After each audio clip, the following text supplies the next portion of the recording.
I married a mermaid princess, but she didn't know it was just a task assigned by my girlfriend. The beautiful mermaid princess was emotionally reserved but deeply affectionate, yet insecure about her fishtail. I used it to humiliate her countless times. "That slimy fishtail of yours," I'd say, "just looking at it disgusts me. Just like you." Later, my girlfriend caused my death. To save me, the mermaid plucked out all her scales, willingly dissolving into foam, leaving no body behind. When I opened my eyes again, I was back on the night I married the mermaid. She hid the insecurity and brokenness in her eyes, asking, "What do you want to say now?" I want to say, "Can I kiss your beautiful fishtail?" If I remember correctly, the last person I saw before losing consciousness was Victoria Windsor. She lay in a pool of blood, giving me a devastatingly beautiful, tragic smile. Sincere, "I can save you. If I can't, I'll die with you." Really, my fishtail isn't disgusting. Victoria did it to save me. She, who feared pain the most, endured the excruciating agony of pulling out her own scales. She, who loved the sun most, dissolved into foam under its rays. She, who hated me most, was willing to trade her life for mine, just so I could live. Cold sweat soaked my back. I woke with a start, sitting bolt upright, gasping for breath. Outside the window, the sun shone brightly. Birds chirped among fragrant flowers. I sat on the bed, unable to distinguish reality from the dream, lost for a long moment. It wasn't until a knock sounded at the door that I realized this wasn't just anywhere. This was the place I'd lived for a whole year. It was mine and Victoria's home. I stumbled out of bed, rushed to the desk, and saw the date on the calendar, 2021. This was the year I had just married Victoria. Beside the calendar lay our wedding photo. My hand trembled as I picked it up. Those ugly memories flooded back instantly. I remembered saying that day, "Victoria Windsor, don't you find yourself disgusting?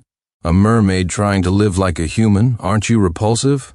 Victoria lowered her head, pretending not to hear my cruel words, silently piecing together the photo I had torn apart, again and again. The knocking continued, more insistent now. Finally, the impatient knocker pushed the door open. I thought it was Victoria and quickly turned, forcing a smile. But it was the housekeeper, Martha Jones. Martha frowned, sizing me up, her tone unfriendly. "What are you plotting now? Miss Victoria already agreed, didn't she? How else do you plan to torture her?" I didn't understand for a moment. "Well, what?" Martha tossed the suit she was holding onto the sofa and shot me an irritated look. "You really know how to act, don't you? Wanting to ditch your wife to attend your ex-girlfriend's birthday party, even raising a hand to her. And now you're pretending? Disgusting." I lowered my head, finally realizing I had returned to that day. In my past life, on this day, because Victoria tried to stop me from going to Scarlett Thorne's birthday party, we had a terrible argument. And the reason Victoria didn't want me to go was simply because Scarlett planned to announce at the party that she was getting together with my best friend.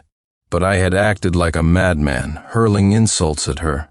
I cursed her, wished her dead, even lunged to hit her.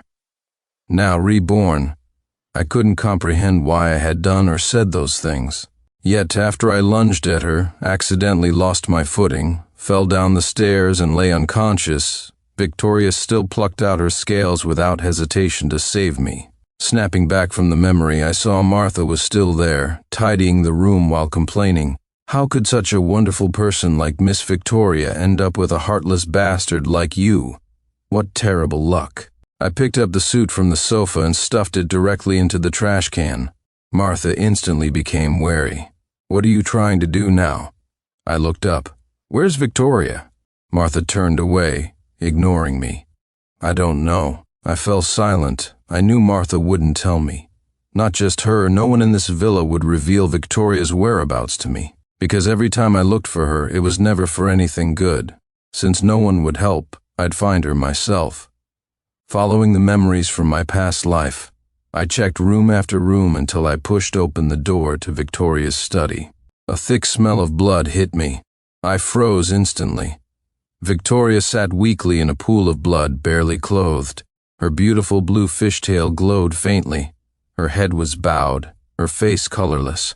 She looked both dangerous and enchanting.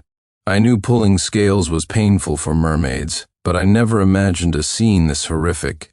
The door burst open under my hand. Victoria looked up, her face filled with anger, her voice hoarse. "Get out," but when she saw it was me, her tone faltered. She quickly turned her head, flustered, trying to hide her exposed fishtail. Seeing Victoria alive again should have made me happy, but I couldn't suppress the catch in my voice. "Victoria, does it hurt?" Hearing this, Victoria's hand on her tail curled slightly. Then she asked with a cold smile, "None of your business. Tell me, what do you want me to do for Scarlet Thorn this time?" My eyes reddened. As I started walking in, I said, "No, it's not. Don't come closer," she interrupted. Seeing me lift my foot, Victoria braced herself and tried to hide under the desk, her voice icy. "Get out." I paused, looking at her resistance. Clenching my jaw, I said stubbornly, "I'm not leaving." Victoria froze, the mocking curve on her lips widening. "Not leaving? What are you staying here for?" "What else do you want to say? Want a divorce? Or want to curse me to death again?" I took a step, walking firmly towards her. "Victoria, actually, I wanted to say—" As I approached, Victoria turned her head away coldly, her delicate features hidden in the dim light, making her expression unreadable. I knelt down, meeting her deep blue eyes directly, and whispered, "Your fishtail is so beautiful, like spun glass." As the words fell, Victoria, who had been biting her lip in shame and anger, trembled and looked up in astonishment. I took the chance to cup her face, asking with utmost sincerity, "So, can I kiss it?" Victoria's eyes held a complex mix of emotions as she studied me for a long time.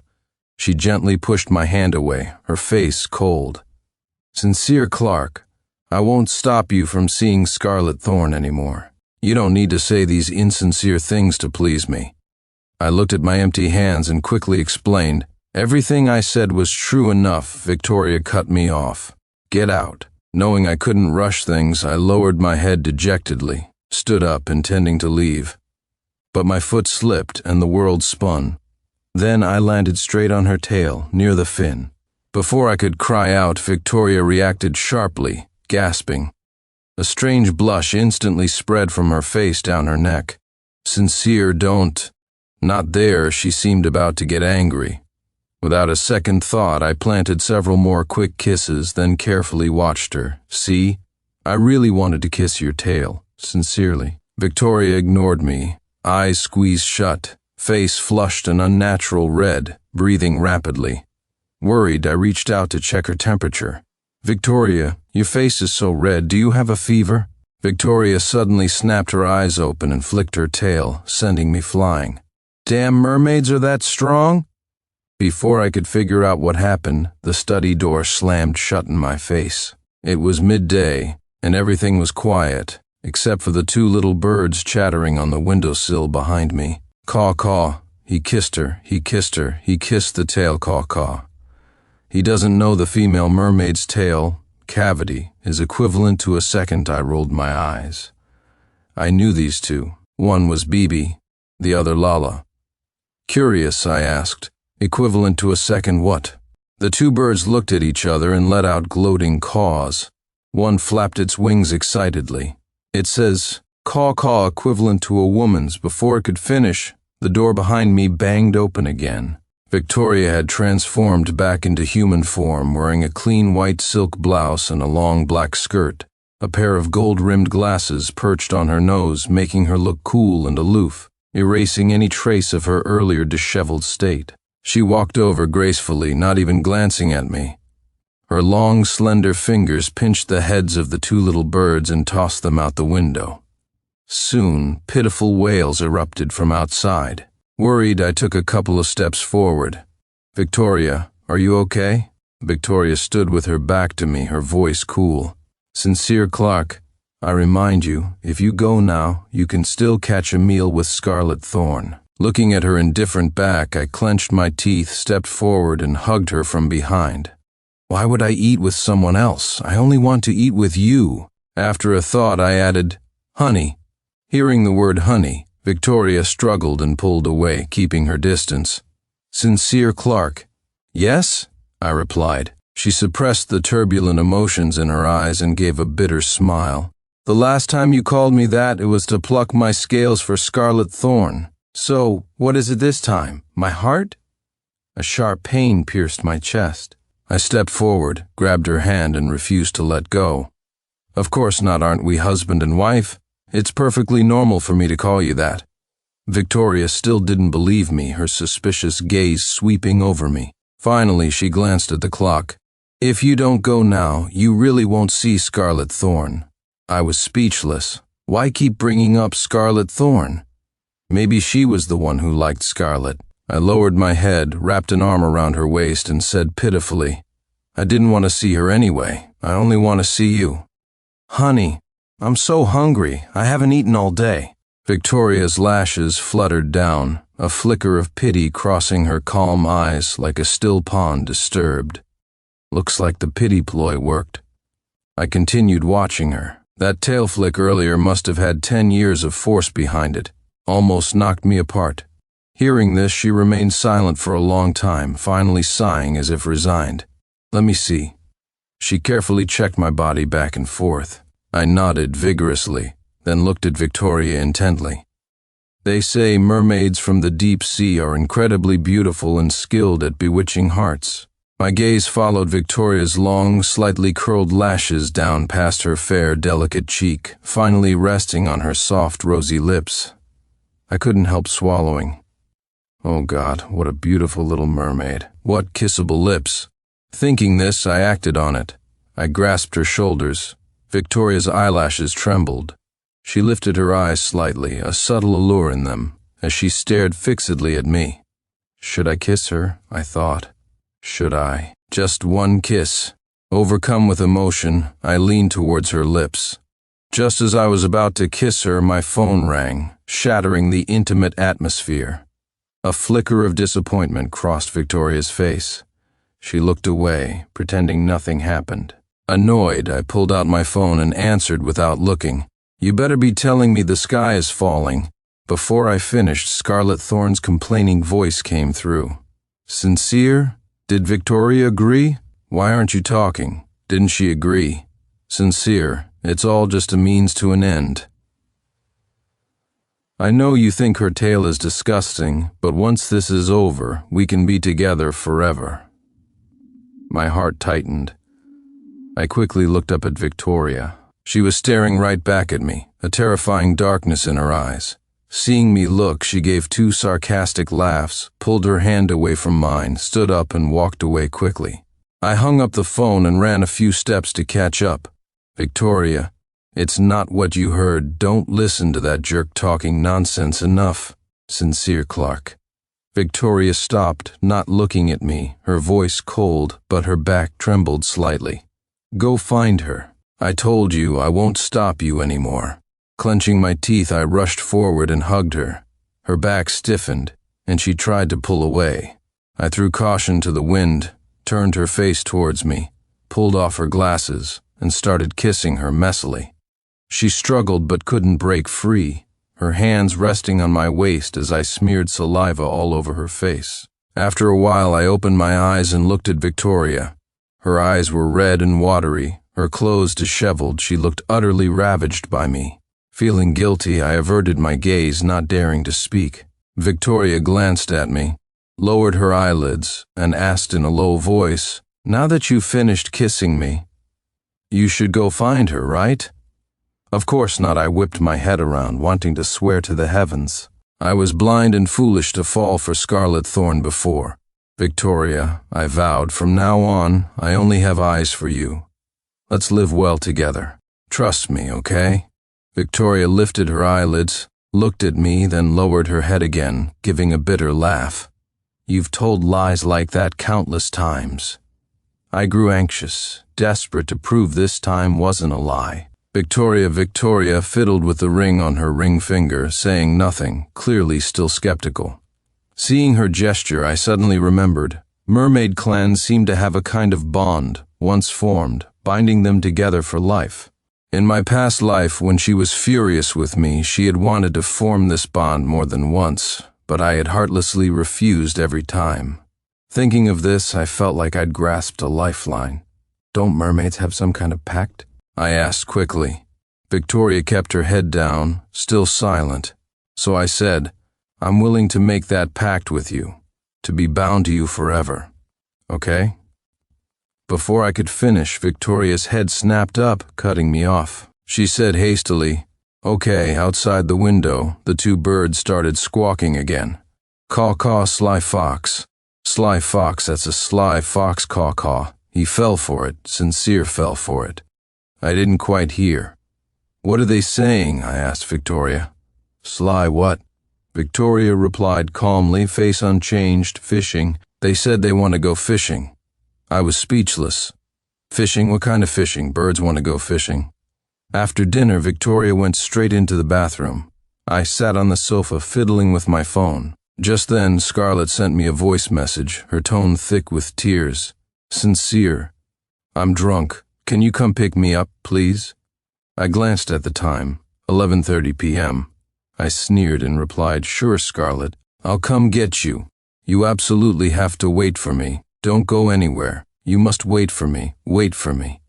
After sending the message, I turned off my phone without hesitation and tossed it aside. Jerk, I thought. Hope you wait there till you rot. Shaking off the thought, I suddenly felt a chill down my spine. Hunching my shoulders, I looked back. Victoria stood there, radiating dampness from her shower, wearing a light, elfin-like short dress. She watched me motionlessly, her eyes glinting with a dark, suppressed resentment. Just as I was about to call her name, she turned away coldly, ignoring me, retreated into the bathroom, and slammed the door shut with a bang. Startled, I realized she must have overheard my voice message and misunderstood. Thinking this, I quickly got up, intending to knock. Just as I reached the door, it swung open abruptly. I rushed to explain Victoria but stopped short, stunned. Victoria had changed out of the light dress. She was wrapped in a bath towel, her hair dripping. Water droplets landed on her smooth shoulders, tracing a path down towards the towel. My eyes were glued to her. I swallowed hard, forgetting what I wanted to say. Victoria lowered her gaze. "Are you going out?" I snapped back to reality. "No, I'm not." Victoria's mood seemed low. She took a few steps closer, interrupting me. "Will you come back?" I nodded instinctively, then quickly shook my head. "I'm not going out, Victoria." I would never go pick her up. Suddenly, Victoria's legs seemed to give way, and she collapsed against me. I quickly steadied her. "Victoria, what's wrong?" Victoria's face was slightly flushed. She blinked, looking at me innocently. "Sincere. I think I was in the bathroom too long. Lack of oxygen. I feel dizzy." "Lack of oxygen?" I anxiously touched her forehead. "What should we do?" "Sit down first. I'll get you a glass of water." She looked up weakly. "Okay." I scrambled to get Victoria water. In the living room, Bibi and Lala started their piercing cries again. "Caw caw, sly fox, fake innocent, sly fox, fake innocent, perfect match for a fool." I had no time for them. But as I turned back, I thought I saw Victoria casually lift her foot and kick one bird per foot, sending them flying instantly. Victoria drank the water and leaned back on the sofa, eyes closed, resting. I sat beside her, my gaze inevitably drawn back to her. Victoria's eyes were slightly closed, her head tilted back elegantly against the sofa, revealing the line of her collarbone and her ample cleavage. Looking higher, I could see her soft, moist lips glistening under the light. I suddenly felt thirsty. Damn fish, why is she so alluring? I shook my head hard, stood up decisively to find something to do, completely missing Victoria opening her eyes behind me, a sly glint within them, her gaze fixed darkly upon me. During these days of marriage, I had always stayed in the guest room. My clothes and belongings were piled there. I went into the guest room, opened the closet, and started packing. I don't know how long passed before Victoria's voice sounded behind me. "Packing clothes? Still going to find her?" I spun around abruptly. Victoria suppressed the pain in her eyes, her smile bitter. Sigh. It's cold outside. Remember to wear more. With that, she turned and fled into the master bedroom, closing the door behind her. 3 minutes later, I pushed open the master bedroom door, arms full of clothes. Hearing the sound, Victoria looked up. I glared at her, panting. Victoria, come help. There's too much stuff, I can barely hold it. Victoria froze for a second, complex emotions swirling in her eyes. What are you doing? I dropped the clothes, speechless. Can't you tell? Moving into the master bedroom, obviously. As the words fell, Victoria's eyes shot up, looking at me in disbelief. I pushed all the black clothes in the closet to one side and hung up all of mine. Victoria hadn't said a word since I started, just followed me closely. It was quiet all around. Suddenly, Victoria spoke. Sincere, look. What's this? I glanced at the object in her hand. Oh, lip balm. Victoria blinked. How do you use it? I was speechless. What was she playing at? Without looking up, I grumbled. How else do you use lip balm? Just put it on your lips. Like this? She asked. I looked up and met her gaze. Victoria's dark eyes were fixed on me, intense. Her thin lips, freshly coated with balm, glistened like jelly, looking incredibly kissable. Damn it. How could she make lip balm look so sexy? My face flushed hot. I quickly looked away, rambling. Yeah, looks fine. Victoria whispered, Isn't it more even if you press your lips together, like this? Unable to stop myself, I glanced at her again. She blinked, staring steadily at me. Damn it, can't take it anymore. Clenching my teeth, I leaned in suddenly, cupped her face and kissed her hard several times. Ah, much better. I let go and opened my eyes to look at her. Victoria didn't speak. Her eyes were red, clothes messy, head bowed meekly, the picture of a wronged little wife, bullied but afraid to speak up. Seeing this, I felt embarrassed. Victoria. What's wrong? She bit her lip, looking dejected, her voice low. Mermaids from the deep sea can't be kissed casually. If you kiss them, you have to take responsibility. Seeing her pitiful state, I wanted to swear a solemn oath. Responsible, responsible. I'll definitely be responsible. We'll have a nest full of kids who call you Mom. The moment the words left my mouth, both of us froze. I was truly bewitched by her, saying whatever came to mind. Victoria's head snapped up, the earlier wronged look gone, replaced by eyes full of possessiveness. I cleared my throat awkwardly, looked up, and met her gaze seriously. Victoria, I was blind and foolish before, and I did many things to hurt you. But that won't happen again. Victoria, I will love you properly. Trust me. Okay? Okay, she said. The next second, she suddenly leaned in, stood on tiptoe, and sealed my lips with hers. This little fool wasn't bad at kissing.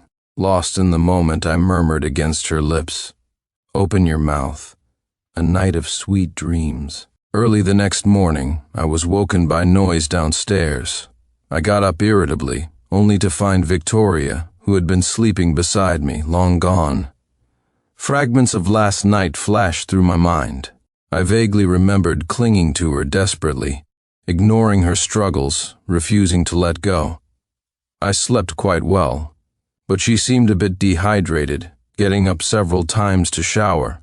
I rubbed my head, put on slippers, and went downstairs, only to find the commotion was caused by none other than Scarlet Thorne. The moment Scarlet saw me, she rolled her eyes several times, her tone full of complaint. Sincere Clark, what took you so long? Do you know how long I've been waiting here? What's wrong with you? Why didn't you come out to greet me? Letting these snobbish maids stop me, I was busy fiddling with the ring on my ring finger, having no time for her. When did I put this ring on? I wondered. Last night? Scarlet took a deep breath, her tone dripping with condescension and disdain, though her face wore a bright smile. Sincere Clark, I thought about it. You shouldn't stay with Victoria Windsor anymore. I've decided to be with you. You must be ecstatic, right? I looked up at Scarlet and got straight to the point. Ecstatic my ass. Scarlett raised an eyebrow smugly. Of course, I know you're ecstatic, my M.O. Wait. What did you say? I crossed my arms, lifted my chin. Scarlett Thorne, I was good to you before because you saved my life. But as of today, that debt is repaid. So, we're even. Now get lost. Just looking at you annoys me. Hearing the words saved my life, a flicker of guilt crossed Scarlett's eyes. Then her voice suddenly rose. Sincere Clark, 2 years ago. If it weren't for me, you would have drowned in the sea. You owe me your life. My parents both said so. I am your savior. You have to repay the kindness. During the years I was taken in by the Thorns, the family constantly drilled into me the idea that I owed them. And because Scarlett had supposedly saved me back then, I had been completely obedient to her. But this time was different. She had killed me once. We were square. I frowned at her, about to speak, when I felt the temperature around me drop instantly. I turned my head. Sure enough, my peripheral vision caught Victoria standing on the second floor, her eyes dark, watching Scarlett and me. Scarlett was still talking. Sincere Clark, stop pretending I know you detest Victoria Windsor and are dying to leave with me. I pretended not to see Victoria and looked at Scarlett, deliberately raising my voice. What? How did you know I'm head over heels in love with my wife? Scarlett Lang paused. What are you talking about? I clutched my chest. You're right, I can't live without her. I wish I could tie myself to her. I love her so much if I don't see her for a second, my heart stops beating. Scarlett frowned. I never said that I cut her off, waving my hand dismissively and continuing. But what can I do? My wife is sweet, beautiful, cute, has a great figure, a gentle personality. Her virtues are countless. The moment she stands there, I can't see anyone else. My eyes are only for her. The temperature around gradually warmed up. Footsteps sounded behind me. Victoria walked over, followed by her best friend, Olivia Davies. Olivia stared at me, utterly shocked. I turned, feigning surprise and covering my mouth. Honey, when did you get here? I just noticed. I paused, then rushed over to hug her, putting on an awkward act. Oh my God. Then you must have heard all those incredibly true, heartfelt words I just said. Victoria reached up and squeezed my elbow, her thin lips parting slightly, her voice low. Yes, I heard everything. Beside us, Olivia rubbed her arms, rolling her eyes nonstop. Bro, that was so fake. What kind of idiot would enjoy hearing that? Go fool a 3-year-old. I glared at her, about to retort, but Victoria snuggled against me, her voice sweet and coquettish. I loved hearing it. It was wonderful. Say more, okay? Olivia was speechless. I grinned, nodding vigorously. Scarlett, silent for a long time, forced an ugly smile. Sincere, I'll leave first. I'll come find you again. After saying this, she started walking out, looking back repeatedly, seemingly reluctant to leave. Wait, I called after her. Simultaneously, I felt Victoria's hand gripping my elbow tighten gradually. I pretended not to notice, cleared my throat. Miss Thorne, please don't come looking for me again. I'm married. I don't want excessive contact with you, and more importantly, I don't want my wife to worry. That's all. Please leave quickly. Stop looking back. We're about to have dinner. There's none for you. As the words fell, the grip on my elbow instantly loosened. Scarlett wanted to say more, but Victoria glanced at her lightly. Fear filled Scarlett's eyes, silencing her instantly. She left with her tail between her legs. I turned around and accidentally saw Olivia making faces at Victoria, winking and nodding, her expression almost provocative. A bad feeling stirred in me, so I asked Victoria back in the sea, "Were you bullied often?" Victoria looked at me without speaking. But beside her, Olivia burst out laughing as if she'd heard the funniest joke. Bully her? Are you crazy? Who dares touch a hair on her head? Gets fed to crocodiles. I didn't believe Olivia's wild talk, only trusting Victoria. A beautiful little mermaid like you.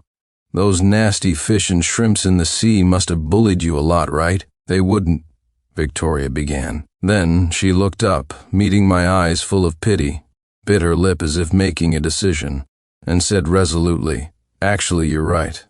They all bullied me. See, I knew I was right. Victoria lowered her lashes, her fingers nervously rubbing my palm, her voice low and wronged. I used to be very weak. When I was in the sea, nobody loved me, nobody was good to me. They all bullied me.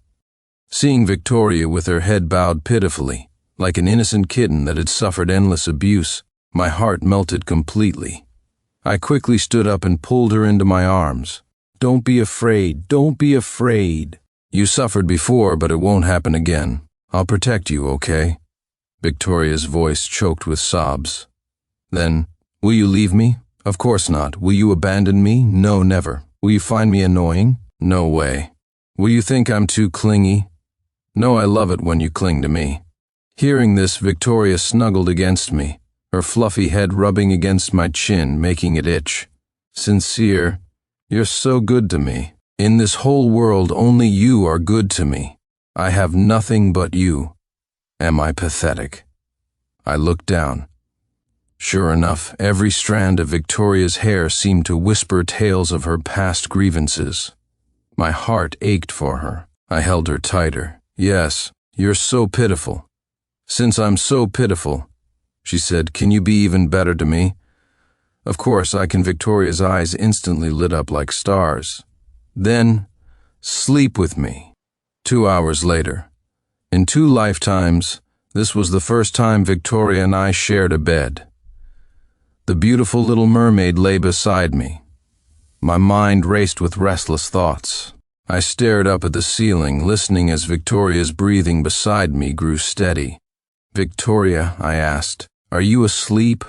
Her voice was hoarse from earlier exertions, but she answered quickly, not yet. Remembering what the birds had said, I turned to face her and whispered, Victoria, I heard mermaids have that, cavity thing? You know what I'm talking about, right? Is it true? What's it like? Hearing this, Victoria's body trembled, her breathing becoming rapid. After several deep breaths, she bit her lip and whispered, shut up. Sleep. Oh, I said. Her reaction felt off. I didn't dare provoke her, so I turned over and closed my eyes. 20 minutes later, Victoria's breathing seemed to have calmed down. I peeked out from under the covers. So, is it true or not? A blush spread across Victoria's face and a flicker of hopeful shyness appeared in her eyes. She softly called my name, Sincere. I was speechless. Something's wrong. Very wrong. Damn it, I suddenly realized what was happening. This isn't good, I'm still in cool down. I quickly scooted towards the edge of the bed, but it was too late. Victoria leaned closer, an unnatural red in her eyes. Sincere. I want what? Before I could finish, she pressed herself tightly against me, her voice coaxing. Sincere. Didn't you want to know what that is like? Let me show you, okay? Stop, Victoria, let go of me, you beast. Victoria finally, contentedly, yelled, her voice hoarse again. I vaguely remember the sky was already brightening when I finally fell asleep. In the last second before drifting off, I felt Victoria's light kiss on my cheek, her voice full of tenderness. I found the coral stone you wanted in the sea. You didn't want to dive into the depths, so I came ashore for you. I'm good. Try to love me with all your heart. Okay? Okay, I answered silently, too exhausted to speak. I slept for a long time and had many chaotic dreams. In the dream, I was 16, had unexpectedly lost my parents, and was taken in by my father's good friend, Uncle Albert Thorne. Dr. Evelyn Thorne, Scarlett's mother, desperate for my parents' fortune to fund her lab, relentlessly brainwashed me, insisting Scarlett had saved me. I looked up, stubbornly telling Dr. Thorne, no, the one who saved me wasn't Scarlett. It was a beautiful mermaid. Yes, a really beautiful mermaid pulled me out of the sea. It was that mermaid who stayed with me for days. Waiting, she even invited me to go with her to the bottom of the sea. Dr. Evelyn Thorne slapped me across the face, knocking me to the ground. What mermaid? It was Scarlett. Scarlett is your savior. You have to give all your inheritance to our family. That's not how it happened. I refused to listen. She kept hitting me until I was half dead. "You brat, you won't learn your lesson, I'll beat you until you do life at the Thorns," was unbearable. To save money, Dr. Thorne fired the housekeeper, making me do all the chores. I had to wash dishes, cook, eat only leftovers, wear old clothes, and sleep on the floor outside the door. In that house, anyone could take out their frustrations by beating or cursing me.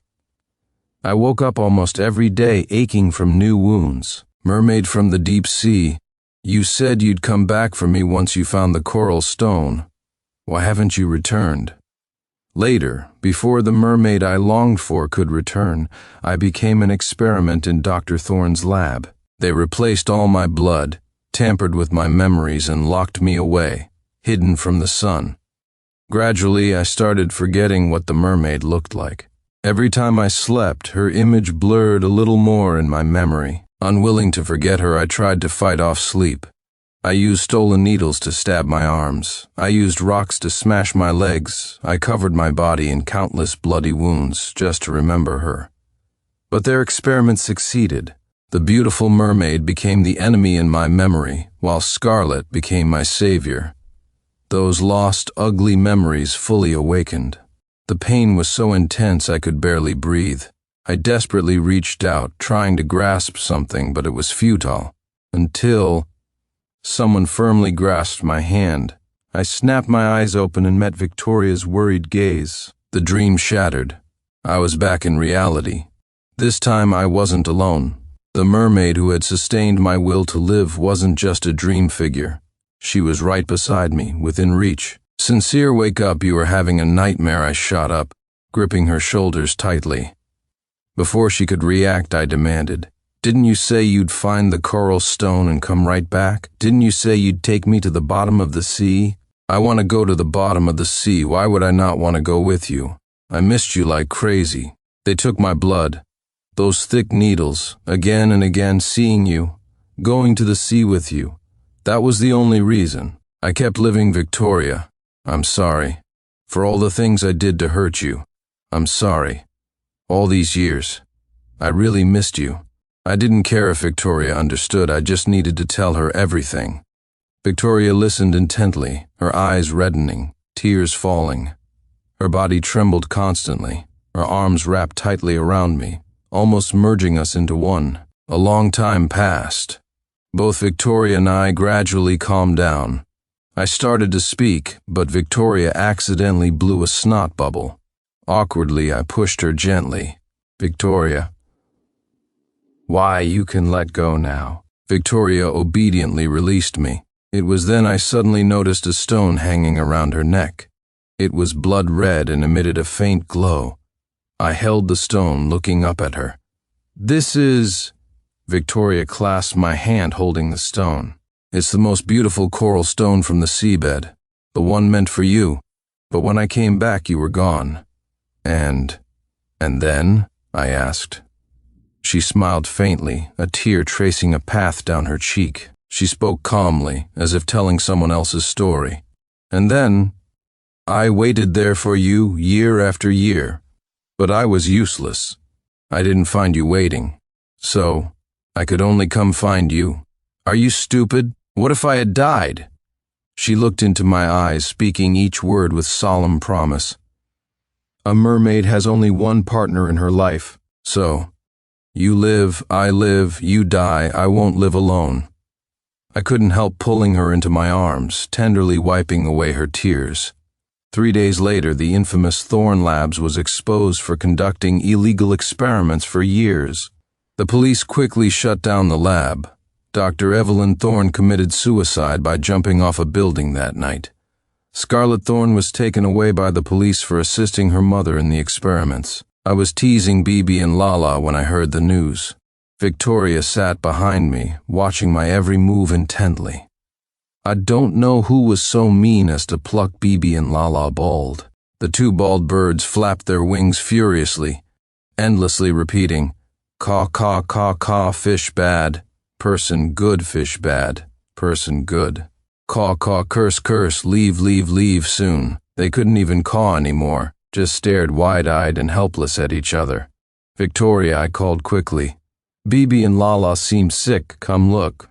"Really?" Hearing my call, Victoria got up and walked over, standing behind me curiously, peering at the two birds. Then she nuzzled my shoulder innocently. "Are they sick?" I nodded vigorously. Yes, look. They suddenly can't talk."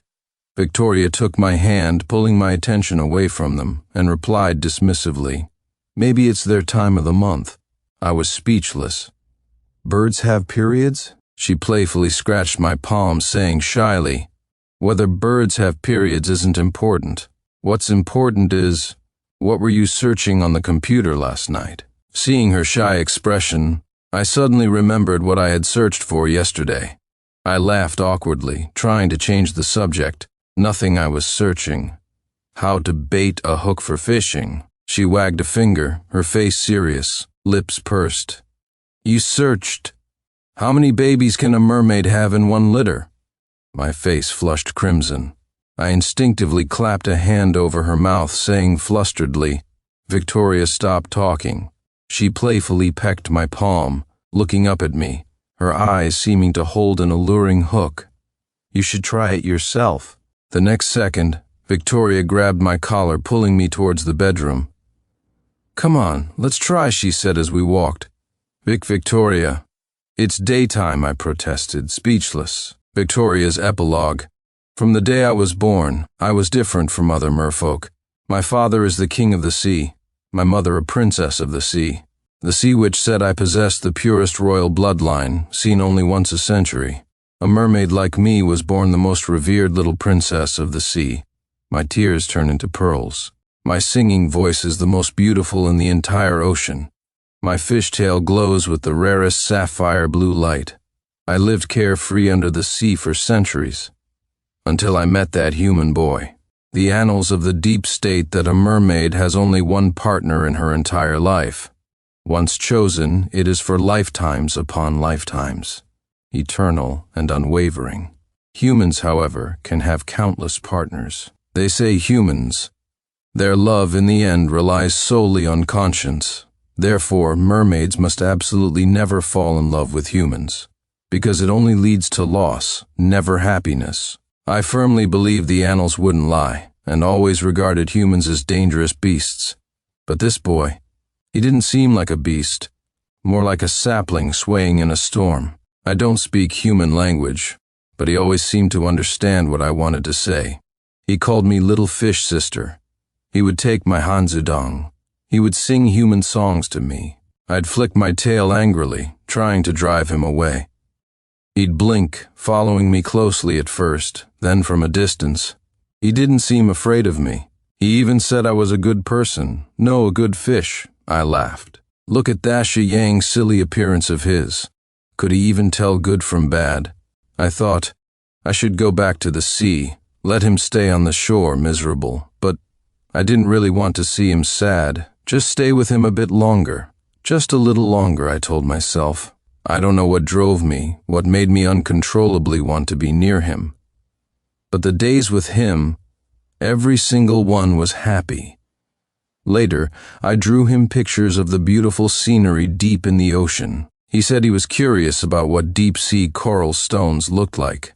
To find one for him, I endured countless hardships and suffered serious injuries. But I didn't care. However, when I excitedly presented the coral stone on the shore, he was long gone. And so, from sunrise to sunset, from sunset to sunrise again, I waited countless days and nights, and finally understood. He didn't want the coral stone I found, and he didn't want me. Bad guy, I hate you. How could you trick a little animal? I don't remember how long I waited, maybe 3 years, maybe 6, but I couldn't wait for him any longer. So, I decided to go find him. I knew the sea witch had a potion that could turn me human. The witch's aged face flickered in the dim light, her voice filled with infinite sorrow. From ancient times to now, she said, no mermaid who loves a human finds a happy ending. In the sea, you are a noble princess, but on land you will lose everything. If he doesn't love you, you might even lose your life. Even so, you still want to go find him? It dawned on me then. So this was love. I nodded firmly. The process of becoming human was incredibly painful. I traded my proud singing voice for the chance to speak. I drank the witch's potion, turning my tail into human legs. From then on, I could never sing again. The potion had side effects. Though I had human legs, every step felt like walking on blades in excruciating pain. It doesn't matter. It hurt so much. But thinking I would see him soon, it didn't seem to hurt quite as badly. I am the most resilient little fish in the sea. That's what they all say. I fear nothing except him not loving me. Love me, please. I never said those words directly to him, because I was afraid to see the disgust in his eyes. That feeling hurt more than the witch's potion. He not only forgot me, but he also hated me deeply. But if he had ever truly looked at me, he would know. Those confessions were hidden in the gaze I fixed upon him, hidden in my uncontrollable heartbeat, hidden in my every blush. In these ways I asked him silently, countless times, love me. Please, just try. Give me a little bit of love. Please, love me. Perhaps heaven heard my prayers. Suddenly, one day, the look in his eyes was no longer disgust and revulsion, but guilt and pity. Darkly, I thought, guilt can bind him. Pity can count as love. If so, can I use these to lock him down for a lifetime? I admit, I was base, I was dark, I was unscrupulous. I started packaging myself as even more pitiful just to gain his sympathy. Sincere, can you finally see me properly this time? I love you so much I'm going crazy. I willingly give my life to you. I just want to be by your side forever, regardless of life or death.